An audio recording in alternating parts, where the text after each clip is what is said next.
This Differential Equations and Slope Field Super FRQ is going to take you through some of the important ideas and types of questions that can be asked regarding differential equations. The first one is how to draw a slope field. So in the problem, I am given a differential equation, dy dx equals xy cubed, and I'm asked to draw the slope field for this. The process is to take each of the indicated ordered pairs, plug them into that dy dx, and then sketch the slope at that point. For instance, if I take my point 0, 0, and I plug it into dy dx, I get 0 times 0. So I'm going to draw a little slope of 0 at that point. Any point that I pick on the x-axis has a y value of 0, which will make a slope of 0. And any point I pick on the y-axis has an x-coordinate of 0, which would also give us a slope of 0. If I plug this ordered pair 1, 1 into my dy dx, I get a value of 1. So I'm going to draw a little slope of 1. And so as I'm drawing this, I'm kind of heading toward this point and this point. I know that's an approximate slope of 1. When I plug in my point negative 1, 1, I get a slope of negative 1. So same idea, going in a negative direction. Plugging in the point 2, 1 gives me a slope of 2. So I'm just approximating that. When I plug in the slopes of the other points, I get really steep values. So for 1, 2, I get 8. So just make it go really steep. And when I plug in 2, 2, I get 16. So it's almost looking vertical at that point. So just make sure your slopes of 1 look correct. Make sure negative slopes are going in a negative direction. And when I do a slope of 2, it should be steeper than what I'm calling a slope of 1. I'm also asked to draw a solution curve through the point 0, 1. That means I'm going to go to my slope field. I'm going to start at the point 0, 1. And I'm just going to follow what these little segments are telling me. As I move to the right, I can see this is pulling me up in an upward direction. And as I move left, the same thing. This is not exact by any means. Two things to look for. Make sure that you go through the indicated point. So I have to make sure I'm passing through the point 0, 1. And make sure your sketch travels to the end of the graph. You don't want to stop it short. You want to extend it all the way. Part B wants me to find all points where f of x has a horizontal tangent. So you first have to know what a horizontal tangent is. It's where f prime equals 0, and that is just my derivative. So I'm looking where my slopes are equal to 0. As I look at my slope field, I can see that's happening everywhere on the x-axis and everywhere on the y-axis. So my description is simply where x equals 0 or y equals 0. Part C has two parts to it. The first part wants me to verify that second derivative. So I'm going to start at my first derivative and then do a product rule. The product rule is going to take the first times derivative of the second. Make sure when you do that derivative, you understand that we're doing this derivative with respect to x, yet I just did a derivative of y. So to the end, I need to multiply times dy dx. That's a little implicit going on. So this was first times derivative of the second plus the second times derivative of the first. Because of that implicit differentiation, I ended up with a dy dx term in here, but I can get this in terms of x and y by just subbing out dy dx for x y cubed. And this is a fine second derivative, but to get it to look like what we've been asked to verify, I need to factor out a y cubed, and that's going to get me there. Part C also asks if y equals f of x has a point of inflection.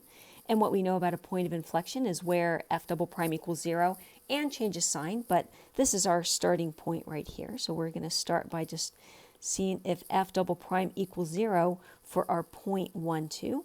So I'm going to take my second derivative, plug in x equals 1, y equals 2. Notice my notation right here, my second derivative. This is my evaluation symbol at 1, 2, and I plug those in. And what I end up getting is a number that's not 0, which means f of x does not have a point of inflection. Part D is asking if f has a relative min, max, or neither at the point 1, 2. I'm going to have a similar approach as I did in Part C with that point of inflection. I know our starting point for relative min or max, a requirement is that f prime has to equal 0 at that point. So that's what I'm going to check first. If I wanted to determine min or max, I would have to do a further investigation. But first, let me see if we have one of those extrema. When I plug my 1, 2 into the first derivative, I get a value of 8. And what that tells me is that we have neither a max nor a min, because if I did, I would need to be getting a 0. For part E, I'm asked to write the equation of a tangent line. we know to write an equation, we need two things. We need a point and we need a slope. To find the point, we just do f of 1.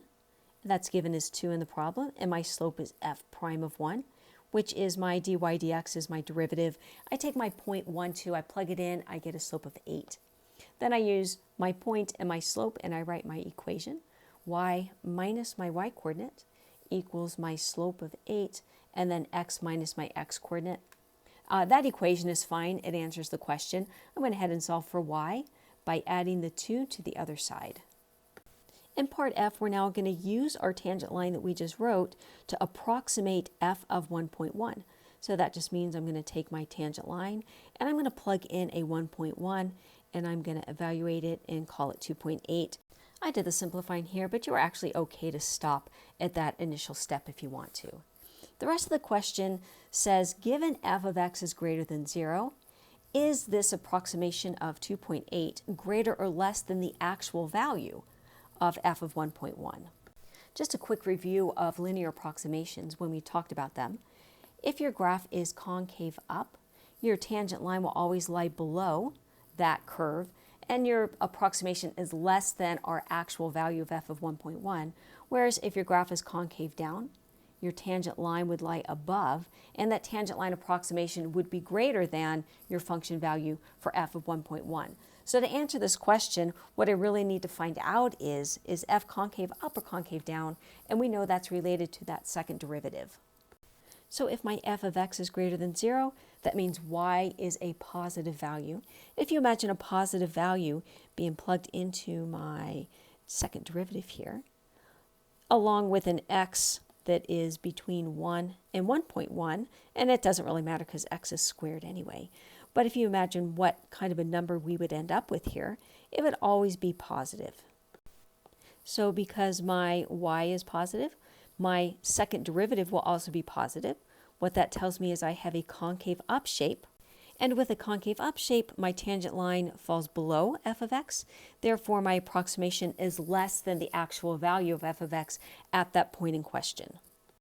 Our last question is asking us to find the particular solution to the differential equation. And we have an initial condition f of 1 equals 2. This is the one where we do that process of separating the variables, y's, dy's on one side, x, dx on the other side. Then we integrate. Then we use this initial condition to solve for c, and then we solve for y.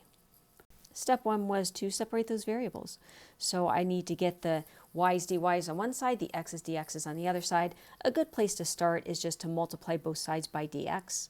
And what I've done here is I've designated the left side for the y's and the right side for the x's. And what I see at this moment is that this y cubed is out of place. To move it over, I'm going to divide by it.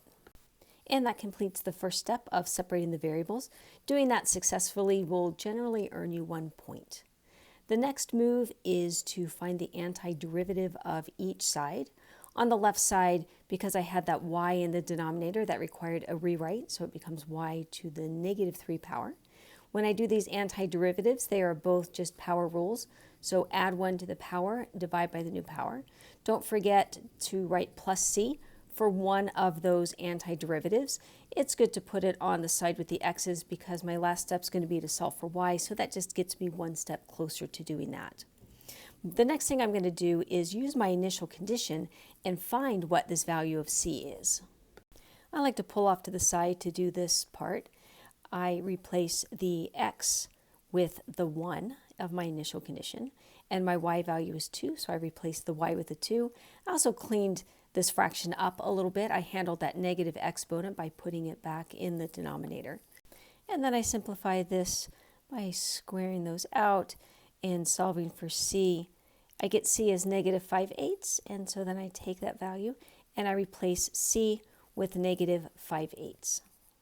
The last thing that I need to do is solve my equation for y, and generally that's the step that's going to involve the most work. So I'm just going to do one step at a time. I'm going to start with this 2 in the denominator, so multiply both sides of this equation by 2. That gets me here. And now I'm going to clear this negative by multiplying everything by a negative, and that gets me to here. And what I need to do now is get this y to the numerator.